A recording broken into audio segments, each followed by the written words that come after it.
Hello. Nandito pa rin ako. Sige. Ronnie Magbalon. Check natin. Doc Ronnie Magbalon. Ang tawag niya sa kanyang game farm, Bulik Game Farm. So basically yung mga bulik niya galing kay Sir Jenjen Arayata. Galing sa Aguilas Game Farm. So ito yung mga baby pullets niya. 5,000 ang cross at 6,500 ang mga pure. So pili ka na dyan kung gusto mo ng light or dark na kulay. Tapos ang kanyang mga broodstag 35,000. Yan ang mga gusto kong kulay sa bulik. Yan. Ganyan yung light bulik lang. Mas type ko yung itsura nila kapag light. Parang katulad ng kulay ni Rudy. Yung light na parang kulay mabait. Ayan, magaganda yung mga bulik niya. Tapos yung palong ng isa parang sungay ng moose. Kaiba yung palong niya. Tapos lahat halos light ng kulay ang mga dala niya. Maganda to, mahaba ang buntot nito. Antikas. Meron din siyang dalang kakerel. 15,000 ang kada isa, kakerel. Itong mga stags at bull stag 35,000 niya. Napakagaganda. Sulit kung bibili ka kasi nagcha-champion niya si Doc Ronnie Magbalon. Ayan, ito yung mga cockerels na 15,000. Kung mapapansin nyo, parang matatamlay sila. Pero dahil yan sa stress ng expo, tsaka ingay ng mga sounds, mga tugtugin, para silang nai-stress. Pero walang sakit na mga. Totally fine sila. Nai-stress lang. Kaya kung ako sa inyo, bibili na ako. Kasi hindi mo kailangan mo yan. Parang ano yun. Didinig mo sa mga video na pinapost. Ako naman, kaya meron akong bulik kasi gustong gusto ko yung kulay nila. Yung parang may pattern. Pareho kami ni Doc Ronnie Magbalon. Mahilig sa mga bulik. So, lipat naman tayo dito sa Roxy Game Farm ng Tarlac. Nandito si Ma'am Roxy, pero hindi ko makunan ng harapan kasi busy siya sa mga clients niya. So, ito na lang muna mga alaga niya. Bilib ako sa mga dala niya. Talagang ang gugwapo, ang ganda ng tayo, ang ganda ng balahibo. Yung paa talagang battle red, pulang-pula. Si Ma'am Roxy. Siya mismo kumikilatis. Napakaganda niya. Kaakit-akit talaga. Napakaganda. Imagine niyo babae na sa bungera na maganda. Madalang lang yan. So ito yung mga balik tayo sa mga alaga. So ito yung mga alaga niya. Napakapula ng mga paa. Talagang pinrepair talaga para sa expo. Wala siyang dala dito na hindi mo magugustuhan. Napakagaganda. Talagang parang pinili para dali dito sa expo. Napakaganda. Ang ganda ng sukat, ang ganda ng itsura. Talagang yung balahibo, makintab, mahaba ang buntot. At pagmamalaki mo talaga yung mga itsura. Ang mga dala niyang bloodlines, sweaters, saka Gilmore, gray. Saka meron siyang cross ng sweater Gilmore. Ang presyo naman, 35,000, 30,000, 25,000.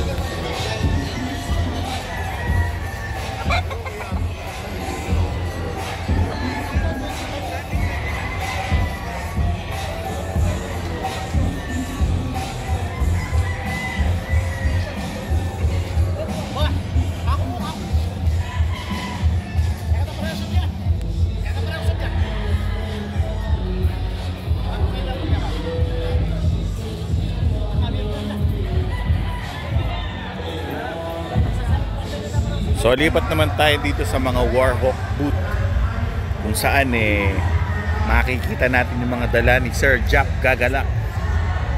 Meron siya dito, Chet Roger Roberts. Ano siya, parang hindi ko alam kung malatuba ba tawag dito, yung brown ng breast, pero hindi naman gold. Meron din siyang claret. Yun. Pero hindi ko alam kung totoong claret kasi parang blue legs eh. Parang iba lang yung nakalagay. Ito, meron din siyang mga bulik na dala. At meron din siyang mga puti. So, hindi ako nakakita ng dala niyang langaw line.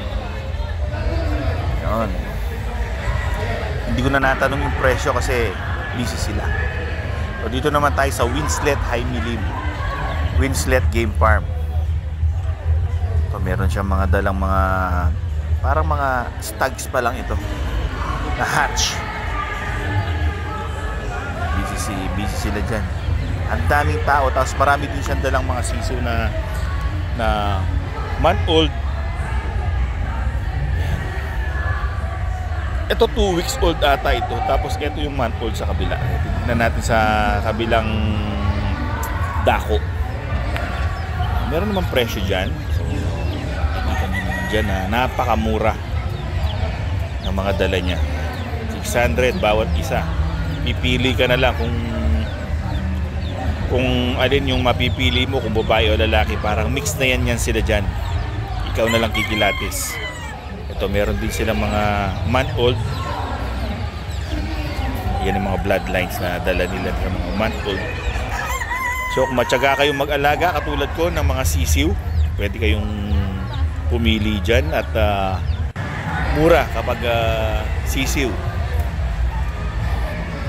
So mula dun sa Winslet Game Farm, iikot-ikot lang muna ako dito, titingin-tingin ng mga interesting sa aking mga mata.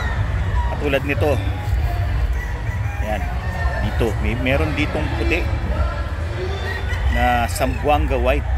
Di ba interesting yan? Kadalasan ngayon white kelso, pero ito Zamboanga White, classic na bloodline. Pero hindi na ganong matunog ngayon yung pangalan ng Zamboanga White. Mas dinaig sila ng mga white kelso. Pero dati yan ay namamayagpag. Tapos tingin-tingin ako dito ng mga magagandang specimen. Parang blue nga. So hindi ko na tinanong yung mga presyo kasi ang daming mga tao. Parang na-overwhelm ka. Hindi ko alam kung anong uunahin ko dito eh. Ito, tingnan natin itong mga binibentang mga pullets. Tag 2,000. Malaki na. Nandito nga pala tayo sa hanay ng mga Champions of Excellence. Yan ang mga dala nilang mga pang-exhibit.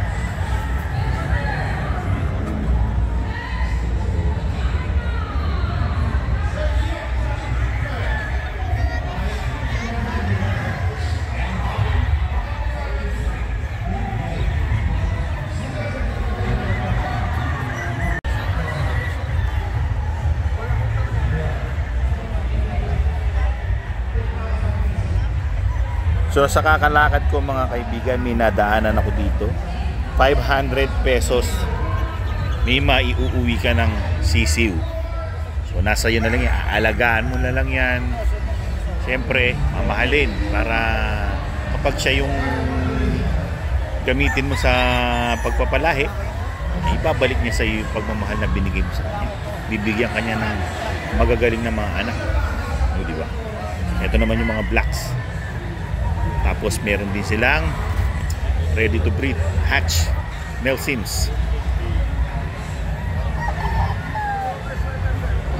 Ito yung boot nga pala ni Junjunpe JJP Imperial Game Farm. Sikat yan sa TikTok.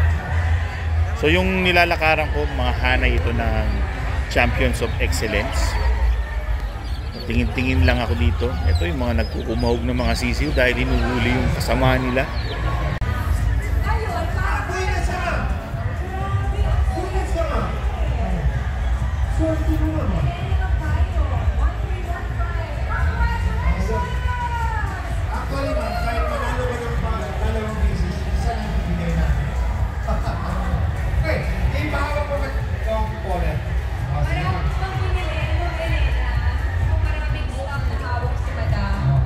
So ayan mga kaibigan, sana nag-enjoy kayo katulad ko.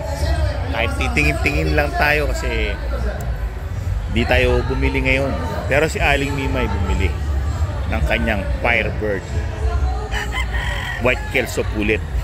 So, marami pang video mga kaibigan sa susunod na episode. Maraming salamat sa inyong panonood. Paalam!